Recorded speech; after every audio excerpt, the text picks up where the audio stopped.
আওয়ামী লীগ কিন্তু মাত্র 18 মাসের মাথায় চুপচাপ বইসা নাই।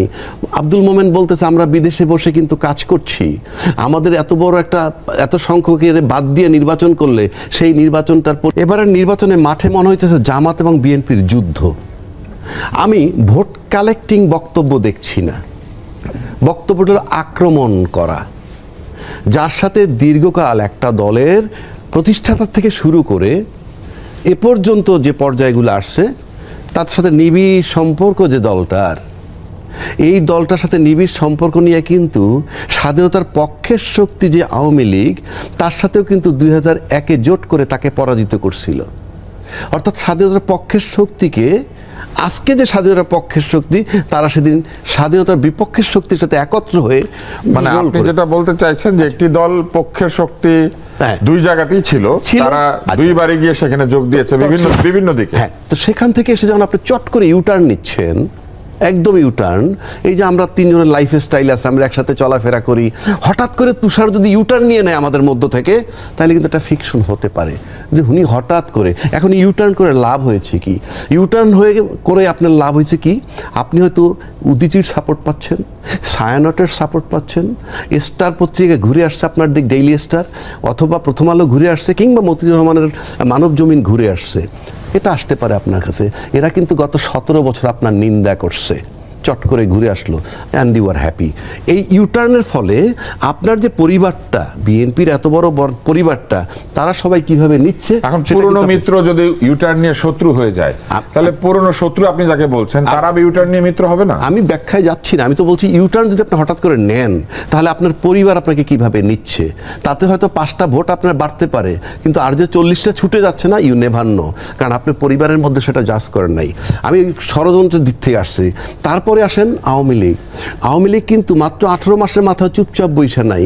আব্দুল মোমেন বলতেছে আমরা বিদেশে বসে কিন্তু কাজ করছি, আমাদের এত বড় একটা এত সংখ্যকের বাদ দিয়ে নির্বাচন করলে সেই নির্বাচনটার পরিস্থিতি ভালো না। আরেকটা মন্তব্য আপনাকে স্মরণ করে দিই, উনি তো ম্যান্ডেলায়ন করতে বলেছিলেন, মানে ম্যান্ডেলা হতে বলেছিলেন লোকজন। উনি আসলে কার পক্ষে কাজ করছেন? দক্ষিণ আফ্রিকার নেতাকে ঠিক আছে উনি অনুসরণ করতে বলেছেন। আমার বক্তব্য ম্যান্ডেলায়ন, অর্থাৎ ম্যান্ডেলায়ন করা মানে তো হচ্ছে যে ম্যান্ডেলা এসে সবাইকে হাতে হাত ধরে মিলিয়ে দিয়েছিলেন। ঠিক আছে, আমি উনি যেটা বলতেছে, উনি চাচ্ছেন যে ইনক্লুসিভ নির্বাচনের পক্ষে কথাটা বলতেছেন, এবং তার মানে কি তারা বসে নাই। আমি ওই যে হাসপাতালের সাথে মিলাচ্ছি। তারপর যদি আসেন ইউটার্ন বললাম, তারপরে জামাত বিএনপির লড়াই বললাম, আওয়ামী লীগের ইনক্লুসিভ নির্বাচনের কথা বললাম, আবার আমাদের তারেক রহমান সাহেব ষড়যন্ত্র দেখতে পাচ্ছেন, এবং সর্বশেষ যদি আসি বিদ্রোহী প্রার্থীও কিন্তু এলাকায় একটা ফ্যাক্টর। কারণ আপনাকে আমি নমিনেশন দিছি এবং আপনি আমার দলের না, কিন্তু ভোট দিতে বলতেছি, ওই জায়গাটা আমি আপনাকে অকুপাই করতে, এই সব এরকম কোনো ফ্যাক্টর কি উল্টা দিকেও নাই? মানে জামাত এনসিপি সব দিকে থাকতে পারে সবার। তাহলে তারাও তো ঘুরে গিয়েছেন, আগের মিত্রকে ছেড়ে দিয়ে নতুন মিত্র নিয়েছে। তাহলে কি হবে, যে পরিস্থিতিটা হতে পারে তাতে হাসপাতাল। আপনার কাছে স্বাস্থ্য বিষয়ক বিষয়ে পরে আসি, আমরা একটু মাসুদ কামাল আপনার কাছে আসি। বাংলাদেশে 18 কোটি লোকের মধ্যে 15 বছর এবং তার চেয়ে বেশি বয়সের স্বাক্ষর জ্ঞান সম্পন্ন মানুষ হচ্ছে 61%। 15 বছর থেকে ধরলে কিন্তু একটা বিরাট অংশ বাদ যাবে যদি 18-তে যায় আবার। কিন্তু এর মধ্যে যারা স্বাক্ষর ভোটার, অর্থাৎ 18-র উপরে যারা, তাদের মধ্যে সবাই তো এই সংস্কার বুঝে না, এবং হ্যাঁ না ভোট দিতে পারলেও তারা ঠিক কি করে সিদ্ধান্ত নেবে এটা নিয়ে কিন্তু একটা সন্দেহ আছে। এবং ব্যুরো অফ স্ট্যাটিস্টিক্স বলেছেন যে বাংলাদেশে প্রায় 40% মানুষ স্বাক্ষর না। এখন এই যে 40% ভোটার স্বাক্ষর নন, তারা এই জটিল গণভোটের বিষয়ে কি করে বুঝবে? 40% না, আমার জানা মতে আমি বলি আপনাকে, সরকারি হিসাবে এদেশে 72% মানুষ স্বাক্ষর জ্ঞান আছে, মানে তারা নিজের নামটা সিগনেচার করতে পারে, আর কিছু না। কিন্তু আমি যদি 72%টাও ধরি সরকারি হিসাবটা, তারপরে 28% লোক লিখতে এবং পড়তে জানে না, এবং যারা জানে না তাদের জন্য এটা হলো একটা কৌতুক, এটা জাস্ট একটা কৌতুক। একটা কাগজ ধরাই দিয়েছেন, তুমি হা অথবা না দাও, যে কথাগুলি বলা হয়। মানে যেহেতু 40% লোক বুঝেই না কিছু, একেবারে পড়তেই পারে না, তাদের কাছে লিফলেট গিয়ে যারা 18-র মধ্যে, আচ্ছা 15-র উপরে, আপনি ধরেন 18-র উপরে, তাহলে আরো একটু কিছু কম হতে পারে, এখন কথা হলো কি আমি বলি বেশি হতে পারে আর কি। 15 থেকে যদি 40% ধরেন, 15 থেকে 18 এরা তো স্কুলে গিয়েছে প্রায় সকলে, কিন্তু 18-র উপরে গেলে পরে কিছু বেড়ে যেতে পারে এটা ভোটার। এখন অনেকে বলেন যে, যেটা নাকি রাজ্জাকি ভাই বললেন যে পলিটিক্যাল পার্টিগুলি একটা দায়িত্ব আছে, পলিটিক্যাল পার্টিগুলো তার যারা সমর্থক আছে তারা তাদের মতো করে করবে, যেহেতু সবাই সিগনেচার করেছে, অতএব তাদের সমর্থকরা সবাই ভোট দিবে হাতে। তো এটাও ঠিক না, এটাও ঠিক না। কেন আমি বলি, বিএনপি যারা করে সবাইকে বিএনপি যারা একদম যারা কর্মী তারা না মানলো এটা, কিন্তু যারা বিএনপির সমর্থক তারা তো এটা মানতে বাধ্য না। তারা কি হুবু, তারা কি এটা কি ম্যান্ডেটরি যে বিএনপি সমর্থন করি অতএব ওরা যেটা বলবো হুবু আমাকে তাই করতে হবে? গণভোটের ব্যাপারে কিন্তু নাগরিক যে কোনো সিদ্ধান্ত নিতে পারে, গণভোটের সাথে তার দলের ক্ষমতা যাওয়া না যাওয়ার কোনো সম্পর্ক নাই। তার হচ্ছে বড় কথা যে বিএনপি, সত্যি কথা বলি, বিএনপির মানে মুখে একটা বলে, বিএনপির মনে আরেকটা আছে ভাই। বিএনপির মনের কথা হলো তারা এই গণভোট মানে হা ভোট জিতুক, এটা বিএনপি চায় না। এখন আপনি বলবেন যে কেন চায় না, তুমি কেমনি বুঝলা, তুমি তো বিএনপি করো না। হ্যাঁ আমি করি না, বাট ওদের কাজকাম দেখে বুঝি। কাজকাম থেকে বুঝি কীভাবে? দেখেন এই গণভোট যখন শুরু হয়েছে, যেদিন থেকে সংস্কারের কর্মকাণ্ড চলে, বিএনপি তো নিজস্ব একটা 31 দফা আছে। তারা কি ওই 31 দফার কার্যক্রম বন্ধ রাখছিল একদিনের জন্য? রাখে নাই তোরে ভাই, এখনও বন্ধ রাখে নাই। এইবারে নির্বাচনে তাদের ম্যান্ডেট তারা জনগণের চাপ 31 দফার ভিত্তিতে। এই মাসুদ কামাল আপনার সঙ্গে আপনি কথা বলছিলেন যে 31 দফা থেকে বিএনপি তো সরে নাই, তারা 31 দফার পক্ষে প্রচারণা চালাচ্ছে এবং তাদের কিন্তু যথেষ্ট আপত্তি ছিল যে 10 বছরের মেয়াদ, 2 বারের বেশি পারবে না, এবং তাদের মূলনীতি বিষয়েও কিছু আপত্তি ছিল যে ধর্মীয় স্বাধীনতা এবং সাম্য এরকম তো নয়, তাদের তো নির্দিষ্ট মূলনীতি আছে এই দলের তৈরি করা। আমি ওই জায়গাটাই বলছি যে বিএনপি কখনোই এই পুরো সময়ের মধ্যে 31 দফা নিয়ে তাদের রাজনৈতিক কর্মকাণ্ড একদিনের জন্য থামায় নাই। এখন যদি বিএনপিটা না থামায়, কী কারণে থামায় নাই? কারণ তারা তো ওইটা নিয়েই কাজ করতেছে এবং তাদের সংস্কার প্রস্তাব হলো এর চেয়েও আরও 3 বছর আগে তারা দিয়ে রাখছে। তাদের সংস্কার প্রস্তাবে তারা নিজেরা গবেষণা করেছে, তাদের যারা শরিক রাজনৈতিক দলগুলো তাদের সঙ্গে বসেছে এবং তারা পলিটিক্যালি যে রাজনৈতিক প্রস্তাবটা নিয়ে আসছে 31 দফা, তারা সেইটাকে বাদ রেখে কতিপয় ভাড়াটে বুদ্ধিজীবী, কতিপয় এনজিও এদের প্রণীত সংস্কার প্রস্তাব এবং একজন রাষ্ট্রবিজ্ঞানী দ্বারা প্রণীত একটা সংবিধানের প্রস্তাব তারা গ্রহণ করবে, এটা ভাই আমার সাধারণ বুদ্ধিতে মনে হয় না। ওনার মূল পড়াশোনা তো রাষ্ট্রবিজ্ঞানে না, উনি যদিও জার্নালিজমের ভাই, তাহলে উনি রাষ্ট্রবিজ্ঞান সম্পর্কে অনেক কিছু জানেন। গেছে, উনি সব জানতা। আপনি আমারে বলেন না ভাই সংবিধান নিয়ে আধা ঘন্টা আলাপ করবো, তাই বলে আমি সংবিধানের বিশেষজ্ঞ হয়ে গেলাম?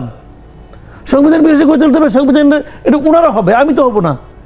এটা তো অন্য জিনিস রে ভাই, ওই আলাপ কমন সেন্স দিয়ে আলাপ করা যায়। কিন্তু বিএনপি তো এই ঐকমত্য কমিশনের সব সভায় অংশ নিয়েছে এবং তারা তো অংশ নিয়েছে, তারা তো নোট অফ ডিসেন্ট সহ এই সনদে স্বাক্ষর করেছে, তাদের তো একটা প্রতিশ্রুতি আছে। গত 1.5 বছরে বিএনপি ছিল একটা মানে উভয় সংকটের মধ্যে। তারা সব সময় চেষ্টা করেছে যে সরকারকে খুশি রাখতে। কারণটা এটা, তাদের একটা ভয় ছিল আমরা যদি সরকারকে আনহ্যাপি করি, সরকার যদি বলে নির্বাচন দিব না, তাহলে কি হবে? তাদের মূল লক্ষ্য হলো ভাই কোনো মতে তাইরে নাইরে করে খালি ফেব্রুয়ারিতে ইলেকশনটা দিয়ে দাও, ইলেকশনের পরে দেখবো কি হয়। এই জন্য তারা কিছু প্রতিবাদ করে নাই, জেনে কেছে সাইন দাও, সাইন দিয়ে আসছে কি হয়েছে? এরকম জীবনে কত জায়গায় কত লোক দিছে। আপনি কি মনে করেন যে সাইন দেওয়ার পরও বিএনপি সংসদে গেলে তারা অন্যরকম আচরণ করতে পারে? আমি একটা কথা বলি আপনাকে, সাইন তো দিয়েছে, ওই দিয়ে আসছে না, সাইন দিয়ে আসছে না যে 5% নারী সদস্য তারা এইবার এই ত্রয়োদশ সংসদেই মনোনয়ন দিবে। কিছু তো দিয়েছে, 5 দিছে, 5 দিছে, 5 দেয় নাই, কিন্তু জামাত ইসলাম একজনও দেয় নাই। জামাত কি যে নাকি সবচেয়ে বেশি উচ্চকিত শূন্য, তাহলে টাটকা সাইন দিয়েছে, এখনো কালিও শুকায় নাই, এখনই মানে না, আর পরে মানবো? আপনার কি মাথা খারাপ হয়েছে রে ভাই? এখনই মানে না। আমরা আবহেনা রাজ্যকে আপনার কাছে আসবো, আবার ষড়যন্ত্র করতেছে। আবার আমাদের যেমন আমি ব্যক্তিগতভাবে যদি একটা জিনিস বলি, ওই হাসনাত আবদুল্লাহরা গংরা তারা বলছিল আওয়ামী লীগের ব্যান্ড করতে, ব্যান্ড হয় নাই, কার্যক্রম বন্ধ আছে। তাহলে আমার বক্তব্য হলো যে 25 ব্যান্ড হলেও তো কার্যক্রম বন্ধই থাকতো না। না, আমি কথা সেটা বলছি না। দলটাকে ব্যান্ড রেখে দল থাকবে খোলা, অথচ নির্বাচন করতে পারবে না, বিষয়টা আমার কাছে একটু প্রশ্নবোধক। আপনি যদি ব্যান্ডই করে দিতেন, মনে করেন আমি ব্যান্ডের পক্ষে, ফর এক্সাম্পল আপনি ব্যান্ডই করে দেন, আপনি 25% বা 30% লোকের রিপ্রেজেন্ট করে এরকম একটা দলকে বাইরে রেখে নির্বাচন, ইনক্লুসিভ নির্বাচন না করলে এটা জটিল হতে হবে। এই কারণে হাসপাতালের সাথে একটা সম্পর্ক আমি খুঁজে পাই।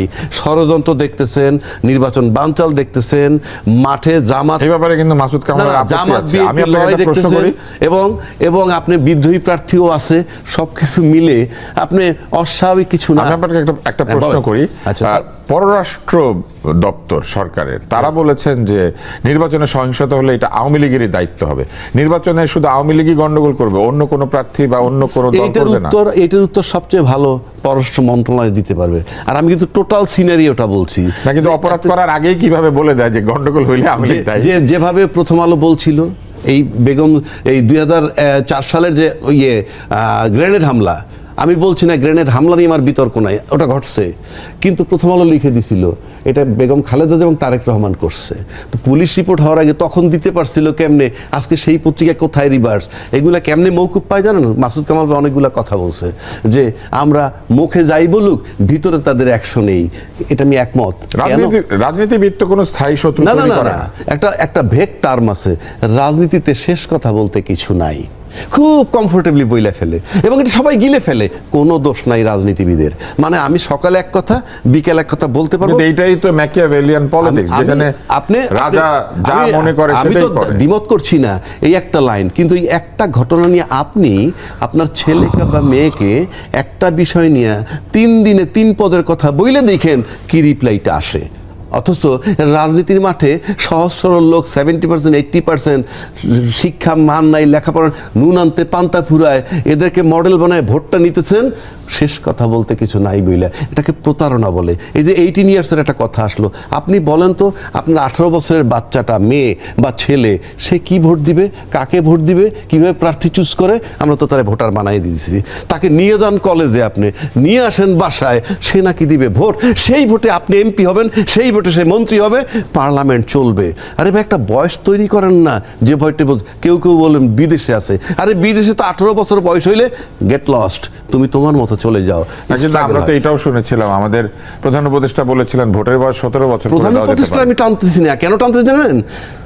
ওনার কোনো দায়িত্বই নাই, উনি 12 তারিখ চলে যাবে, আমার বলে লাভ কি? আমি বলছি আমরা কি করলাম 53 বছর? এই যে সংস্কারের কথাটা আসলো, ঐক্যমতের কথাটা আসলো, 8 মাস লেফট রাইট করলেন কেন?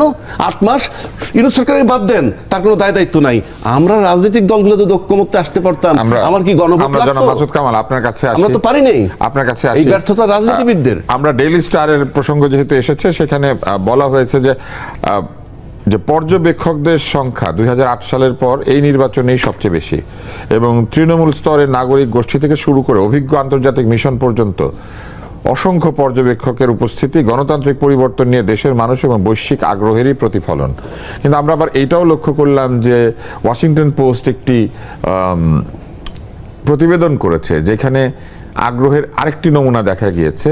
দায়িত্বশীল কর্মকর্তা তাদের রাজনৈতিক অবস্থান কি হবে ইলেকশন এবং ইলেকশনের পরে সেইটা বলছেন।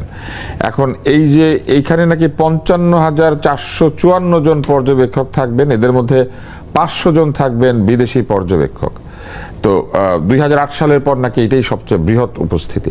আপনার কি মনে হয় এত বৃহৎ পর্যবেক্ষক কেন লাগছে? একটা ঐতিহাসিক নির্বাচন এত পাহারা দেওয়ার কি দরকার আছে? নাকি পাহারাই এই নির্বাচনকে ঐতিহাসিক করবে?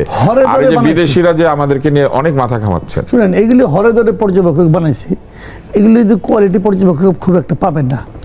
আর তবে তারা আসুক, খারাপ না, পর্যবেক্ষক থাকা ভালো। আর আরেকটা কারণ হলো কি, এই যে কথাটা নাকি আমি যে মাথা নাড়লাম তখন, যেটা আর কি, এই নির্বাচনে কোনো মারামারি, কোনো রক্তক্ষয় খুব বেশি একটা হবে না। এই কারণে মানে মারামারির ভয়টা ছিল যদি আওয়ামী লীগ করতো, আওয়ামী লীগ করবে না। আওয়ামী লীগ এ কারণে করবে না, আওয়ামী লীগ সবসময় চায়, যেহেতু আওয়ামী লীগ নির্বাচনে নাই, আওয়ামী লীগ নির্বাচনটাকে প্রতিরোধ করতে চাইবে না। আওয়ামী লীগের প্ল্যান হলো যে ভাই যেই আসুক একটা পলিটিক্যাল গভর্নমেন্ট আসুক, এবং তারা এটাও মনে করে একটা পলিটিক্যাল গভর্নমেন্ট আসলে তাদের অবস্থা আগের চেয়ে ভালো হবে, ইউনূসের বিদায় হোক, এটাই ওনারা চায়। এবং সেই বিচারে আওয়ামী লীগ এই গভর্নমেন্ট এই ইলেকশনের মধ্যে কোনো ঝামেলা করবে না। সরকার তো বলেছে আওয়ামী লীগ ঝামেলা করবে, ওটা বলছে আগাম বলে রাখলো একটা, তাদের এটা হলো কি অক্ষমের অজুহাত, তাদের কোনো ক্ষমতাই নাই আসলে। দেখেন না আপনার স্বরাষ্ট্র উপদেষ্টা, সে কি বলে, অস্ত্র উদ্ধার হয় নাই, আমি গ্যারান্টি দিয়ে বলতে পারি তারা এইগুলি এখানে ব্যবহার করবে না, সে গ্যারান্টি কেমন দেয়? এইগুলি কোনো কথা আপনি এদের কথা ধরে নেন ভাই। এই সরকারের মতো এত দায়িত্বহীন, মানে এত নন সিরিয়াস টাইপের গভর্নমেন্ট আমি জীবনে দেখি নাই। এরা জানেও না কি বলতে হবে, কিভাবে বলতে হবে। কাজে ওরা বলতেছে বলুক, কিচ্ছু হবে না, এই নির্বাচন শান্তিপূর্ণ হবে। কারণ নির্বাচনে যারা অংশ নিচ্ছে, বিএনপি এবং জামাত, দুইটা দলই মনে করতেছে ভোট তাদের পক্ষে আসবে, এবং এটার জন্য তারা চেষ্টা করবে ম্যাক্সিমাম ভোটে আনার জন্য। উত্তেজনা থাকলেও ওইটা মারামারির পর্যায়ে যাবে এবং ভয়ঙ্কর অবস্থা হবে, যেখানে হাসপাতাল ঠিকঠাক রাখতে হবে, এটা ভাই আমার কাছে মনে হয় না এটা এরকম কোনো বাস্তবতা দেশে এখন আছে।